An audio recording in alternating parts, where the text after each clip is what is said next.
And good afternoon, I'm Lidia Curanaj. Not even 4 weeks into our President Trump's presidency, and the radical Democrats can't keep track of what they're so angry about. Before our very eyes, an unelected shadow government is conducting a hostile takeover of the federal government. What kind of country is this man turning our country into? We are at war! This is not an insurrection. This is a resurrection. We have got to tell Elon Musk, nobody elected you. It is time, as the African spiritual says, for us to lift every voice in condemnation of what's going on. First, it was not being able to have their child chemically castrated or sterilized. Then it was, how dare you detain criminal illegal aliens and deport them? And now Trump and Elon Musk, they're monsters for stopping blatant corruption, like, for example, the use of 50 million of our taxpayer dollars for condoms in Mozambique.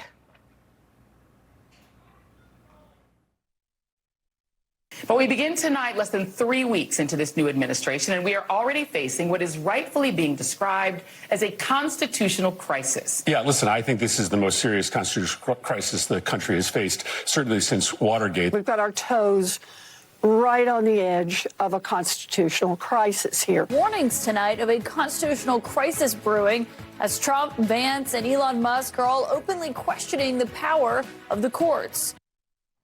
Look at that. Constitutional crisis. Is it a coincidence, right? That once again, like Russia collusion, cheap fake, threat to democracy, the radical left, they're using the exact same terminology.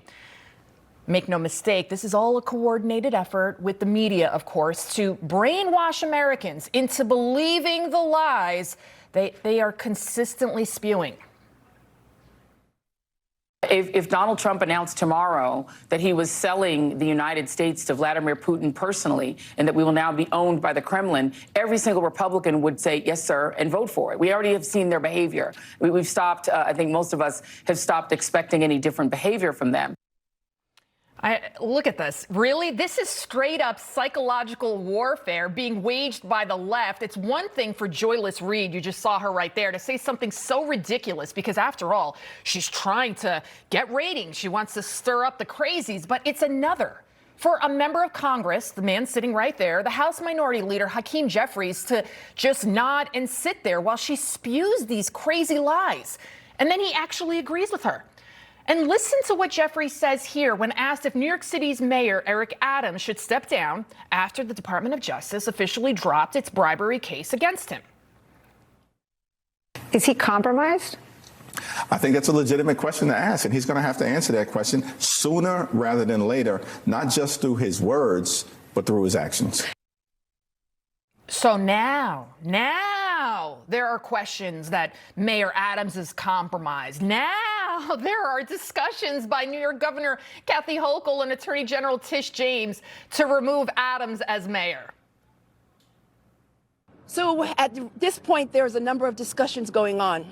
There's discussions going on the state level. There's a number of discussions going on the local level and private discussions. So at this point in time, I'm going to refrain from any comment until such time as we complete those discussions and determine the fate of the mayor of the city of New York. Oh, Tish James, karma. I'm telling you, karma will be coming for you, lady, for both of you. Now, listen, technically Hochul does have the power, albeit an obscure one, to remove Mayor Adams from office.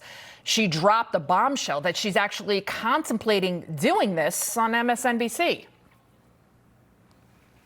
Given this crisis that's emerged in federal law enforcement around this case, are you feeling differently about that responsibility? The allegations are extremely concerning and serious. Yes.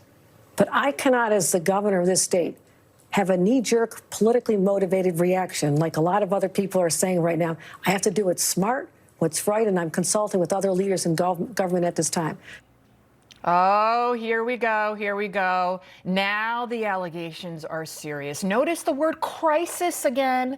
Not a coincidence. This is a crisis. Well, it wasn't a crisis, homeless crisis, drug crisis, housing, you name it, crisis is happening, crime crisis here in New York City. But now they want to get rid of him for all of her overly Botox bluster. No governor has successfully removed a local official since then Governor Franklin D. Roosevelt booted a New York County sheriff back on February 24th, 1932. There's a newspaper clipping. But here is the thing, folks.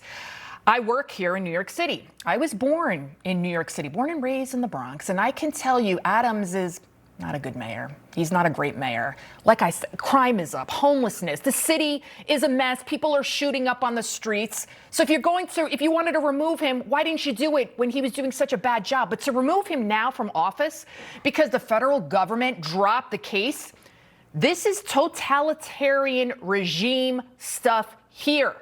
This should not ever happen in our nation. I don't care that he's a Democrat. I don't care that he's a bad mayor. You don't do this to anyone because now he's aligned himself with Trump because the DOJ dropped it. Last I checked, in this country still, you are innocent until proven guilty. And you don't remove an elected official because now he wants to work with the president of the United States and the borders are Tom Homan in this mass deportation plan. You see, once upon a time, the Democrat Party, they adored Mayor Adams. Look at that clip right there. I mean, he was touted as the Biden of Brooklyn. But as soon as Adams openly spoke out against the hundreds of thousands of illegals that are swarming this city, the billions of taxpayer dollars every single year being wasted on them thanks to Biden's open border, Adams, he put a target on his back. This is what Democrats do. If you don't obey, you must pay. They did it to Trump, Mayor Giuliani, Peter Navarro, Roger Stone, Steve Bannon, January 6th, pro-life protesters. I could go on and on.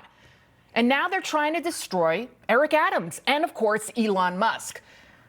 The weaponization of the justice system must end. I don't care what party, I don't care who you are.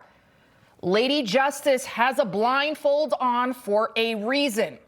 Thankfully, we now have a president in the White House who is exposing this blatant corruption so fearlessly that he even put up a framed photo, look at that, of his own mugshot just outside of the Oval Office. Kind of a testament to what he's been through, what he has overcome. And as I look at that mugshot, that photo, if that's not a middle finger to the deep state and all of the swamp creatures, I don't know what is.